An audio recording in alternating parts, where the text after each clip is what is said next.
지난주부터 성도님들의 얼굴을 뵈니까 참 좋았습니다. 거의 3년 동안 이 조그만 아이폰으로 제가 녹화를 하여서 이렇게 보내드릴 때에 처음에 참 힘들었습니다. 뭐가 힘들었냐 하면은 첫 번째에 이 조그만 렌즈를 한 2m 앞에 놔두고 이렇게 볼 때에 그것만 보고 이야기해야 되지 않습니까? 얼마나 힘든지 몰랐습니다. 정 목사님도 꽤 힘드셨을 거예요. 처음에 정 목사님이 한 손에 마이크를 들고 참 멋있게 합디다마는 서서 그것도 저는 앉아서 여하튼 그 조그만 렌즈를 보면서 설교하는 것이 참 힘들었고요. 그 다음 힘든 것은 열심히 녹화를 했는데 보니까 배터리가 다 됐어요. 확인할 수가 없습니다. 그럴 때도 있었고 용량이 부족하답니다. 이거는 뭐 어떤 방법이 없습니다. 다시 녹화를 해야 되는 것이고 그런 것도 있었고요. 그 다음에 참 소리가 많이 울립니다. 저희 집이 한국에 제가 한 번씩 이렇게 휴가 갔을 때에 제 집은 방이 좁아가지고 울리니까 앞에는 뭐 수건 걸어놓고 옷 걸어놓고 양 사이드에는 뭐 매트리스 세워놓고요. 그렇게 녹화할 때도 있었습니다. 뭐 여하튼 온갖 방법을 다 쓰죠. 어두우니까 앞에 조명도 놔뒀다가 그것도 돈이에요 사실. 그런데 어느 날 홍 간사님께서 앞에 그 등이 비춰가 보입디다 합디다. 그래서 또 그것도 없애고 얼굴 검었죠. 뭐 뒤에는 밝으니까요. 그럴 때도 있고. 그 다음에 제가 또 한 가지 힘들었던 것은 제가 아침 7시에 주일날 아침 7시에 보통 녹화를 합니다. 그 이유는 참 많이 있습니다. 주일이기 때문에 참 좋지 않습니까? 설교 준비하는 것도. 그런데 그 많은 이유 중에 한 가지는 뭐냐 하면은 조용하지 않습니까? 아침에. 그런데 저희 집 근처에 뭐가 있나 하면은 소방서하고 경찰서가 있습니다. 녹화하다 보면은 왱왱 소리 납니다. 눈은 이 화면 보고 있고 그 다음에 입은 말하고 있지만 머릿속에서는요, 야 이거 중단해야 되나? 또 다시 뭐 그 생각밖에 안 하는 거예요. 빨리 지나가라. 뭐 방법이 없습니다. 또 스탑하고 또 다시 또 좀 있다가 녹화를 하고 그렇게 참 고생을 합니다. 제일 힘든 것이 뭔지 아십니까? 제일 힘든 거는 뭐니 해도 성도님들의 반응을 모르는 것이 참 힘들었습니다. 웃으시는지 아멘 하시는지 뭐 감을 잡을 수 있어야죠. 그때가 제일 힘들었던 것 같습니다. 오늘 이렇게 또 두 번째 주일이지만 성도님들 뵈니까 참 너무 좋습니다. 여하튼 참 6개월 동안 많은 은혜를 받으시길 바랍니다. 저부터 은혜를 받아야 되는 것이지만은 본문 말씀은 그러므로라고부터 시작을 하고 있습니다. 저는 설교를 가능하면 짧게 하려고 합니다. 이유가 뭔지 아십니까? 여러분들이 그만큼 기도하셔야 되기 때문에. 그래서 말이 많으신 분들은 머리가 좋으신 분들입니다. 그러니까 계속 말씀 많이 하지 않습니까? 저는 어떻게 하든지 여러분들 기도 많이 하시라고 짧게 하려고 노력을 합니다. 딱 한 18분 정도, 18분에서 19분 정도 생각하고 있습니다만은 여하튼 본문 말씀은 그러므로라고 그렇게 시작을 하고 있습니다. 그 원인은 앞절을 보셔야 되겠죠. 당연히. 그러므로 하나님께서 이스라엘의 죄악을 보시고 그들을 심판하시기 위하여서 지금까지 아시리아의 제국을 이용을 하셨지 않습니까? 그런데 그 이스라엘을 심판하기 위하여서 막대기로 사용된 이 아수르의 왕이요, 제국의 왕이지 않습니까? 대단한 파워를 가지고 있었습니다. 그 왕이 콧대가요 하늘까지 다다른 것입니다. 그래서 본문 12절 말씀에 이렇게 기록하고 있습니다. 주께서 하나님께서요 주의 일을 시온산과 예루살렘에 다 행하신 후에 아수르 왕의 완악한 마음의 열매와 높은 눈의 자랑을 벌하시리라 이렇게 말씀을 하고 있습니다. 주의 일을 시온산과 예루살렘에 다 행했다고 그렇게 하고 있습니다. 여기서 시온산과 예루살렘이라는 것은 같은 장소입니다. 제가 늘 말씀드렸듯이 히브리 성경의 그 문학적인 특징입니다. 그렇게 말하는 것입니다. 주의 일을 다 행했다고 했는데 무엇을 행했는가 하면은 죄에 빠진 이스라엘 백성에게 채찍을 드셔가지고 심판을 하셨다는 것입니다. 그런데 그 후에 이스라엘의 채찍을 들기 위하여서 사용된 아수르 왕도 비록 채찍으로 사용되었지만은 다 사용하신 후에는 하나님께서도 그 아수르 왕을 심판하겠다는 것이 본문의 말씀입니다. 그 이유가 뭐냐 하면은 물론 심판의 내용은 15절부터 끝까지 다 적혀 있습니다. 그 이유가 뭐냐 하면은 완악했고 교만했기 때문이라고 기록되고 있습니다. 13절에서 14절 보면은 자신의 어떤 교만인가 하면은 자신의 열국을 정복한 것은 내 손의 힘이라고 했습니다. 나의 지혜다, 나의 명철이다, 그렇게 하면서 나는 총명한 자이기에 열국의 경계선을 마음대로 옮겼답니다. 그러니까 땅을 막 그냥 마구잡이로 이렇게 막 침략해서 빼앗은 것이죠. 뿐만이 아니라 재물도 다 약탈했다고 그렇게 이야기를 하고 있습니다. 그래도 아무도 막을 자가 없었다고 그렇게 기록하고 있습니다. 강력한 아수르 제국의 이 증명을 이 본문이 하고 있는 것입니다. 여러분, 저는 이 아수르 왕의 이 말을 생각을 해봤습니다. 하나님께서는 완악함과 교만을 가지고 교만 떤다고 하나님께서 심판하셨는데, 저는 이 아수르 왕의 이 말한 것을 자세히 곰곰이 읽어보니까 교만한가 이렇게 생각을 했습니다. 생각해 보십시오. 여러분들이 아수르 제국의 왕이라고 생각해 보십시오. 그 강력한 파워로 자기 마음대로 그 힘이 있었거든요. 요즘에는 싸움할 때에, 전쟁할 때 보면은 높을수록 뒤에 있습니다. 요즘 러시아 전쟁에서 사령관 죽는 것도 보입니다만은 폭탄이 미사일 날아가니까 어쩔 수 없는 것이지만은 옛날 전쟁은 그런 것이 아니지 않습니까? 요즘에는 이등병이 앞장서서 총 들고 싸우지 않습니까? 높은 싸움은 뒷전이 있잖아요. 옛날에는 앞장서서 나갔던 것이 왕입니다. 그래서 왕들도 싸우다 보면 꽤 많이 죽는 것입니다. 그런데 이 아수르 왕은 그렇게 힘이 있었던 것입니다. 그래서 그 넓은 제국을 자기가 차지할 수 있었던 것이지 않습니까? 누가 봐도 이 왕은 힘이 있었던 것입니다.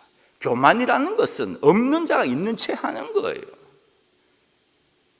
교만, 물론 가장 큰 교만은 하나님 없다고 생각하는 것이 가장 큰 교만이지만 일반적으로 볼 때는 교만이라는 건 그런 것이 아닙니다. 얼마나 힘이 있었습니까? 전리품도 얼마나 많이 빼앗아 옵니까? 백성들 얼마나 좋아요.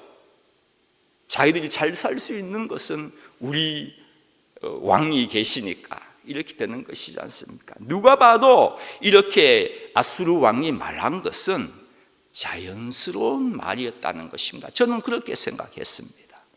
그런데 하나님께서는 교만이다 하셨다는 거예요. 이것을 우리가 파헤쳐야 합니다. 왜 교만인가? 그것이 당연한 것인데 왜 하나님께는 교만하게 보였던 것인가? 그러면은 우리에게도 그것은 교만입니다.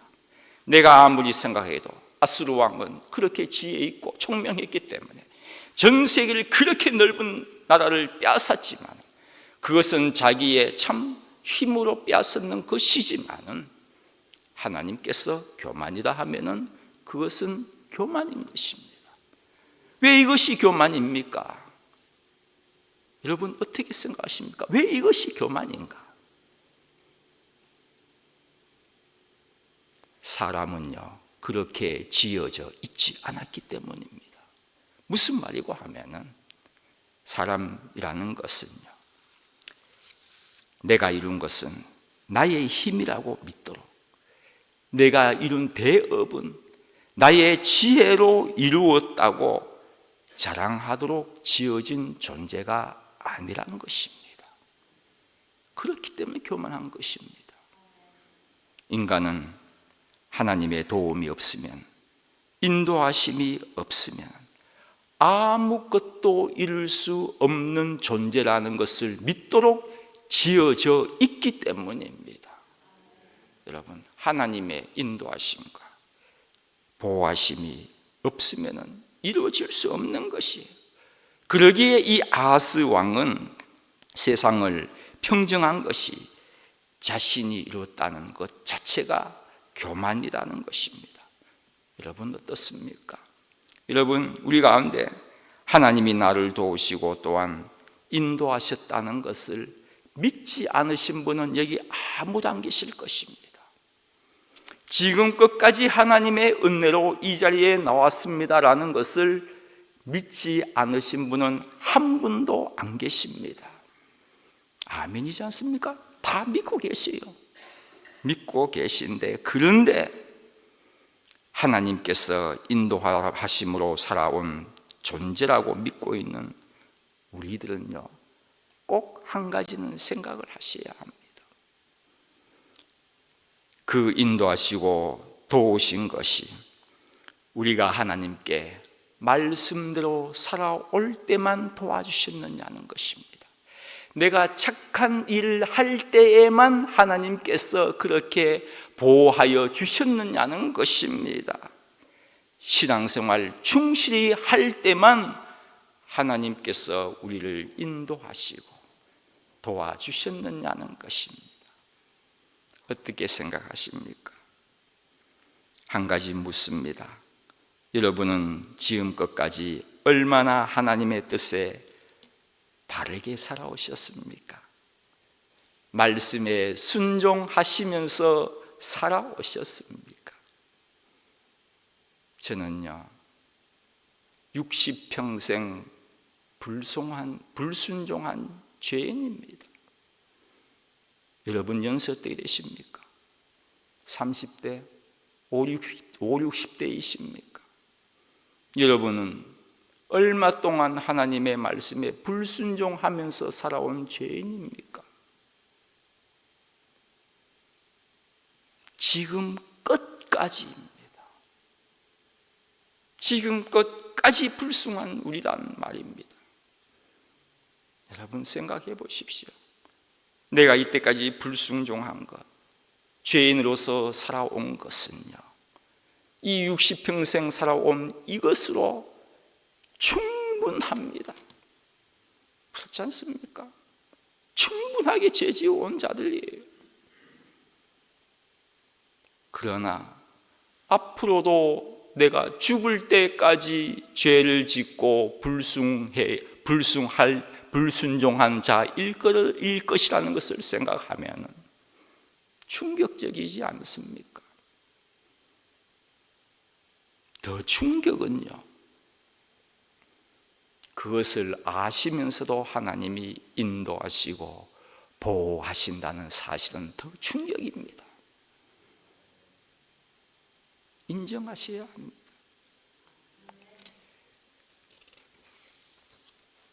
하나님은요, 우리가 정말 속된 말로 꼴보기 싫으실 때가 있을 거예요. 우리가 죄를 지을 때 하나님은 저 멀리 계시고, 아니면 숨어서 죄 짓는다고 그거 숨어집니까? 하나님의 코앞에서 우리가 죄를 짓는데 하나님 어떨 때는 지우고 싶지 않을까요? 속된 말로. 그럼에도 불구하고 우리를 인도하시고 보호하시는 하나님은요, 아무리 생각해도 하나님의 사랑은 이렇게도 강력한 것입니다. 이사야서 54장 10절에 보면요, 산은 움직여 없어질지라도 너에 대한 나의 한결같은 사랑은 변하지 않는다고 했습니다. 베스메스로 향하던 그 두 암소가요, 좌우로나 우로나 치지 않고 똑바로 갔던 것 같이 목표가 있었던 것입니다. 한길같이 그 길만 갔던 것 같이 하나님은요, 우리에 대한 사랑은 이렇게도 한결같은 사랑이라는 것입니다.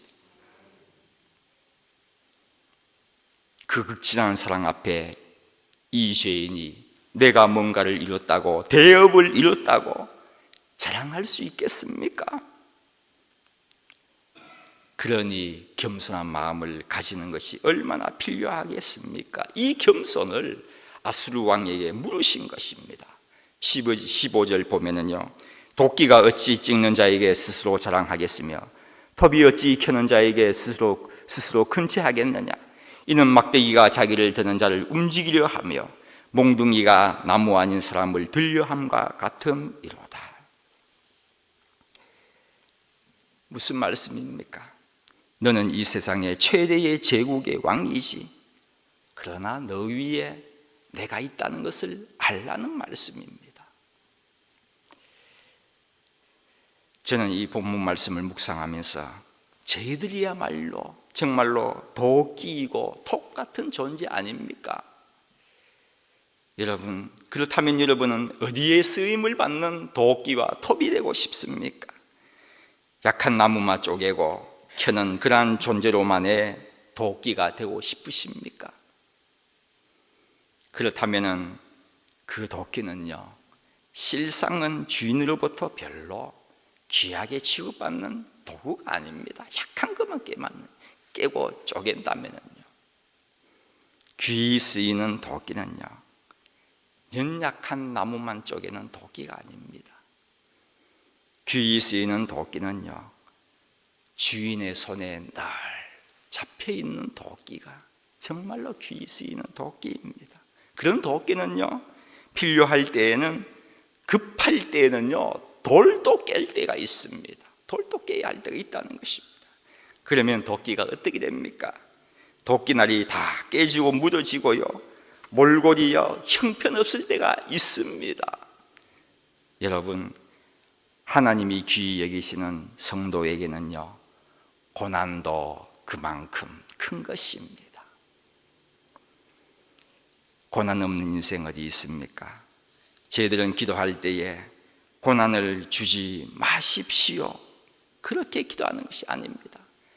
나에게 고난을 없게 하여 주십시오, 그렇게 기도하는 것이 아닙니다. 피할 길을 주십시오라고 기도하는 것이 아닙니다. 왜입니까? 고난은 하나님께서 주시려고 계획을 하여서 주시는 것이기 때문에 피할래야 피할 수가 없습니다. 여러분, 고난 받고 계실 때예요. 지금도 계실 겁니다. 그럴 때 하나님께 기도해야 하는 것은, 하나님, 이 고난을 이길 힘을 주십시오, 이렇게 기도해야 하는 것입니다. 고난은요, 이기라고 주시는 겁니다. 제가 중학교 때에 회계를 맡았던 자매가요, 주일날 교회를 나오지 않는 겁니다. 회계가 얼마나 중요한 역할입니까? 주일날 교회를 안 나와요. 몇 주간 안 나왔습니다. 알고 보니까요, 그 다음에 교회에 나왔는데 머리카락이 좀 이상한 겁니다. 잘렸어요. 아빠가요, 교회에 나간다고 머리카락 잘라버렸습니다. 사춘기 때의 이 학생 얼마나 부끄러웠겠습니까? 이 일은 저는 그때는 잘 몰랐지만 나이가 들고 이제 생각하니까요, 가슴이 메어지더라고요. 여러분의 딸 같은 자녀입니다. 중학생이 교회에 나간다고 머리카락이 잘렸다. 여러분의 따님이 그렇게 당할 때에 그 마음 미어지지 않습니까? 생각할 때에.